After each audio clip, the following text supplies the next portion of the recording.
Girlfriend ছেড়ে যাওয়ার আগে শেষ কথা কি ছিল? জীবনে তো গার্লফ্রেন্ডই আসেনি, ছেড়ে যাবে কি করে?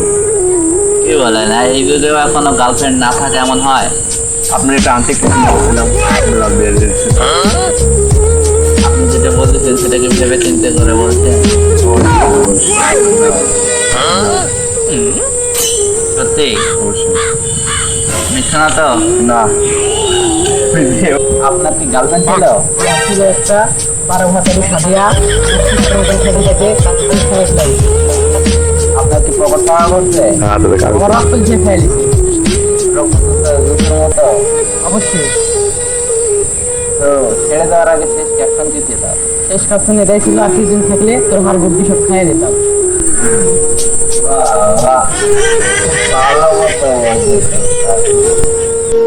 তোমার কি গার্লফ্রেন্ড ছিল? হ্যাঁ ভাই, আমার একটা গার্লফ্রেন্ড ছিল, কতদিন ছিল? প্রায় 6 মাসের মতো ছিল। কিন্তু এই 6 মাসে আমার টাকা পয়সা সব খালি করে ফেলেছে। ফুচকার মতো খাই ফেলছে? হ্যাঁ, কিছুটা বলতে গেলে সুস্থের মতোই খায় হচ্ছে। এসে এসে কি বলছিল? এসে বলছে আর কিছুদিন থাকলে ফকির বানালো। আর কোনো ভয় দেখায় নাই? না ভাই, আর কিছু বাজে গায়নি। মায়ের ভয় দেখায় নাই? একটু ভয়ে আমি হেঁটে গেছি আর কি। তো প্রশ্ন করার মতো কেউ নাই, তাই আমার ক্যামেরাম্যানকে কিছু প্রশ্ন করি। তো আপনার গার্লফ্রেন্ড কেমন ছিল?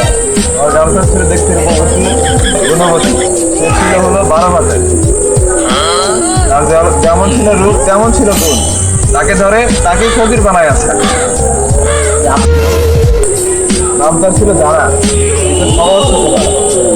কলেজে কিছু দিত না? কলেজে যে চাইতো তাকে খুশি করতো। তার মনে একটাই কথা, আমি কাউকে দেখাই না। সবাই খুশি খুশি। মহৎ